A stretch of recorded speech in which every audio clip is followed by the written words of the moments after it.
गुरु कहते हैं 10 मौके जहां पर चुप रहने से होता है लाभ और बोलने से नुकसान। गुरु कहते हैं अगर आप इन 10 मौकों पर शांत हो गए यानी मौन हो गए तो आप जो चाहेंगे वही मिल जाएगा। आपकी जिंदगी में चमत्कारिक बदलाव शुरू हो जाएंगे। जरूरत से ज्यादा बोलना या चुप रहना दोनों ही अच्छी बात नहीं है।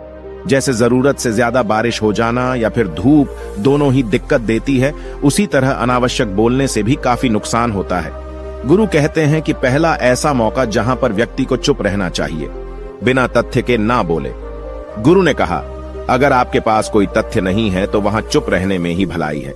चुप बैठने से दिमाग में नई कोशिकाओं का निर्माण होता है और इससे ज्ञान की वृद्धि होती है। बोलने में भलाई वही है जहां आपको किसी चीज के बारे में पूरा ज्ञान हो। अगर आप बिना तथ्य के कहीं बोलते हैं या फिर बेवजह बोलते हैं तो आपका वहां मजाक भी बन सकता है। अगर आपके पास पर्याप्त जानकारी नहीं है, ऐसी जगह पर बोलने से आपका मजाक तो बनी रहेगी, साथ ही साथ लोगों का भरोसा भी आपसे उठने लगेगा। इसलिए ऐसी जगह पर शांत रहो जहां तुम्हें पता ना हो कि क्या बोलना है क्या नहीं। कई बार कुछ लोग ऐसे होते हैं जो हर जगह अपनी उपस्थिति बताने लगते हैं।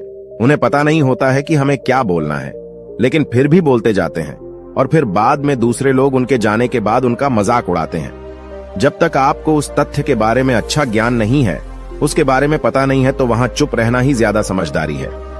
गुरु ने कहा दूसरा ऐसा मौका जहां पर व्यक्ति को चुप रहना चाहिए।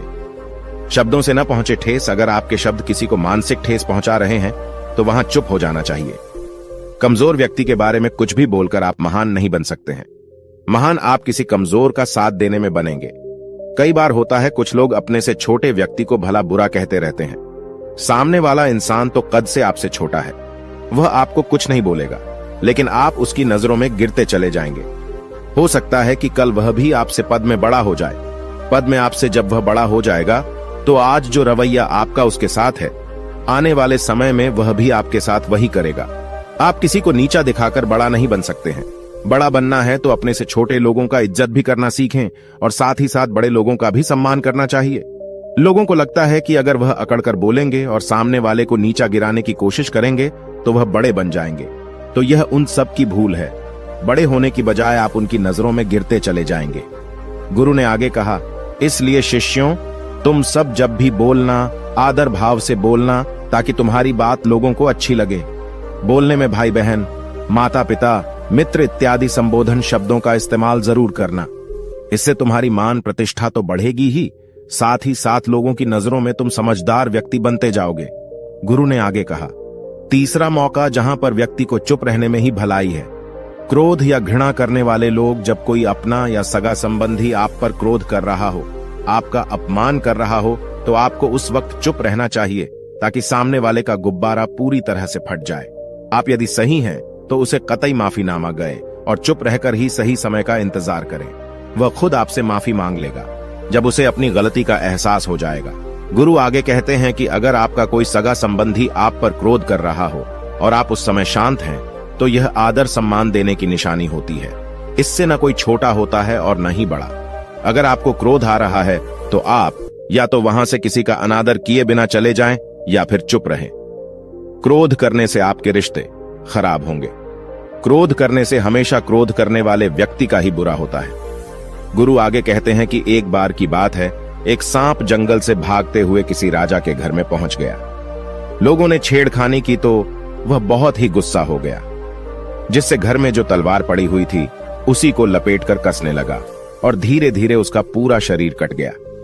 यह गुस्सा उसे खा गया। ठीक उसी प्रकार हमारा गुस्सा भी हमारे शरीर को तलवार की भांति काटता रहता है। गुस्सा ध्यान से खत्म होता है प्रतिदिन। अगर आप ध्यान की मुद्रा में बैठे हैं तो आपका गुस्सा आपके नियंत्रण में रहेगा। गुरु आगे कहते हैं कि यह तरीका है कि आप प्रतिदिन ध्यान का अभ्यास करें।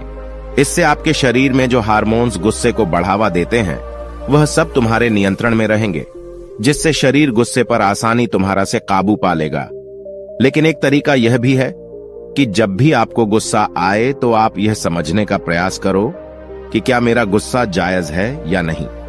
हमें वहां पर बोलना चाहिए कि नहीं।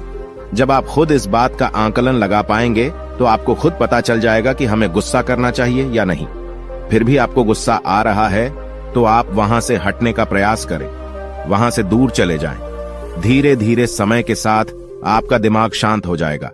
गुरु ने कहा, चौथा ऐसा मौका जहां पर इंसान को बहुत ही समझदारी के साथ काम लेना चाहिए, वहां पर आपको चुप रहना ही चाहिए, जहां पर उस मुद्दे से आपका कोई संबंध ना हो। अगर आपका किसी मुद्दे से कोई संबंध ना हो तो वहां आपका चुप रहना बनता है। बिना किसी वजह अगर आप दूसरे के मुद्दे पर बोलेंगे तो यह आपके लिए अनिष्टकारी होगा। इसमें केवल और केवल आपका ही नुकसान है। जल्द ही आप किसी दो लोगों के बीच हो रहे विवाद में जल्दी अपनी टांग न डालें। अगर सामने वाला आपको बुला रहा है अपना झगड़ा शांत करवाने के लिए तो ही आप वहां पर जाएं। किसी की व्यक्तिगत जिंदगी में दखल अंदाजी नहीं देनी चाहिए जब तक कि वह व्यक्ति आपको नहीं बुलाता है। अपने झगड़े को शांत करवाने के लिए कुछ लोग फालतू में दूसरे के विवाद में कूद पड़ते हैं। इससे उनके मान सम्मान मर्यादा पर लोग उंगली उठाने लगते हैं। गुरु कहते हैं कि 10 मौकों में 5वां ऐसा मौका जहां पर व्यक्ति को बहुत ही समझदारी के साथ चुप रहना चाहिए। आपके शब्दों से किसी मित्र को हानि न पहुंचे। अगर आपके शब्द सामने वाले के परिवार या मित्रों की प्रतिष्ठा के बारे में बुरी झलक दिखा रहे हैं तो आपको चुप रहना चाहिए। किसी के परिवार या फिर मित्र के बारे में बुरा बोलने से केवल आप ही बुरे बनेंगे। जो चीज आसानी से खत्म की जा सकती है उसे अपने शब्दों से बड़ा न करें। बिना चिल्लाए बात करने का प्रयास करते रहना चाहिए। अगर आप बिना चिल्लाए कोई बात नहीं कह सकते तो आपका चुप रहने में ही भलाई है। किसी पर चिल्लाने से आपके व्यवहार के बारे में पता चलता है। ज्यादा बोलने से चीजें हमेशा खराब ही होती हैं। कई बार कुछ रिश्ते ज्यादा तेज बोलने की वजह से टूट जाते हैं। इसलिए अपनी आवाज में मीठापन लाएं। आपके शब्दों से आपके दोस्त को हानि नहीं पहुंचनी चाहिए। कभी कभी दोस्तों के जब हम मजाक हैं तो रहे कि आपके शब्दों से किसी का अनादर ना हो। मजाक को भी हमेशा शब्दों के मायने में ही रखें। जहां किसी को शब्दों से चोट लगे वहां चुप हो जाएं। ज्यादा बोलने से हमेशा नुकसान ही होता है। किसी और की प्रतिष्ठा को अपने शब्दों के माध्यम से उसे हानि नहीं पहुंचानी चाहिए। यदि आपके शब्दों से किसी और की प्रतिष्ठा को ठेस पहुंच रही है तो वहां आपको चुप हो जाना चाहिए। जब कोई व्यक्ति आपके सामने नहीं है तो आप उस व्यक्ति के बारे में बुरे शब्द किसी तीसरे व्यक्ति के सामने न बोलें। गुरु कहते हैं, छठा मौका जहां पर व्यक्ति को चुप रहना चाहिए, जब कोई कर रहा हो किसी की बुराई। जब कोई आदमी आपके सामने किसी तीसरे आदमी की बुराई कर रहा हो तब तुम्हें चुप रहकर बस सुनना चाहिए। अपनी राय व्यक्त नहीं करना चाहिए, क्योंकि जो आज आपके सामने किसी तीसरे की बुराई कर रहा है वह कल किसी और के सामने आपकी बुराई भी कर सकता है। यदि आपने कुछ कहा है तो नीति शास्त्र के अनुसार जो अपने मुंह को बंद रखता है और बुद्धि से काम करता है वही इंसान समझदार होता है। बिना जरूरत के बोलना, किसी के बारे में किसी के बीच में बोलना यह गलत बात है। कभी कभी हमारे लिए बुद्धिमानी इसी में होती है कि हमें अपना मुंह ऐसी जगह पर नहीं खोलना चाहिए। गुरु आगे कहते हैं कि 10 मौकों में 7वां ऐसा मौका जहां पर व्यक्ति को चुप रहना चाहिए, जब कोई नहीं समझे आपकी भावना। यदि आपको लग रहा है कि कोई व्यक्ति आपकी भावना, दुख या परेशानी को शब्दों में नहीं समझ रहा है, यदि आपको लग रहा है कि सामने वाला व्यक्ति आपकी भावना या दुख को या आपकी जो परेशानी है उसको वह समझ नहीं पा रहा है या समझने का प्रयास ही नहीं कर रहा है या वह आपको ध्यान से सुन ही नहीं पा रहा है, तो ऐसे व्यक्ति के सामने आप चुप ही रहें, क्योंकि ऐसे लोगों को आपकी भावना या दुख से कोई मतलब नहीं होता है। ऐसे लोगों को अपना राज बताकर आप पछताएंगे ही बाद में। इसलिए हर किसी को अपने मन की बात नहीं बतानी चाहिए।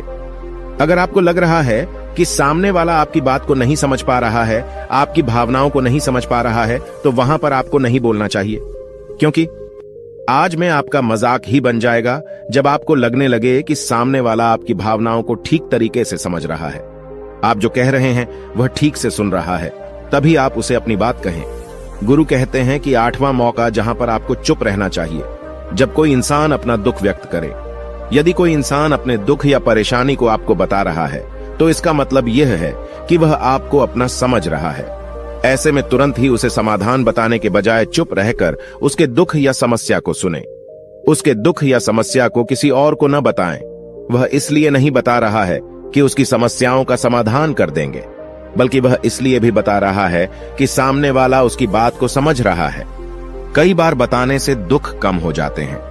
आपको अपना दुख इसलिए बता रहा होगा कि उसे लग रहा है कि आप उसकी बात को समझ रहे हैं। दुख बांटने से कम हो जाता है।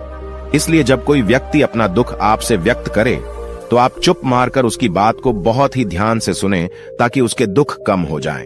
उसके मन का बोझ हल्का हो जाए, क्योंकि उसके मन में जो भी बातें थीं वह आपको सब बता दिया।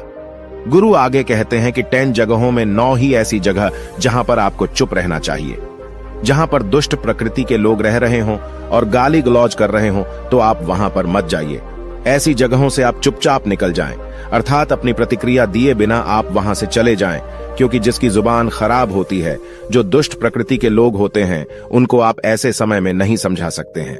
जब उनका दिमाग पूरी तरह से शांत हो जाए तभी वह आपकी बात सुनेंगे। इसलिए जहां पर दुष्ट प्रकृति के लोगों आपकी बात को न मानते हों और न ही सुनते हों तो आपको वहां पर नहीं बोलना चाहिए। गुरु कहते हैं कि 10 माह ऐसा मौका जहां पर आपको शांत हो जाना चाहिए। अपनी सफलता का राज हर किसी को न बताएं,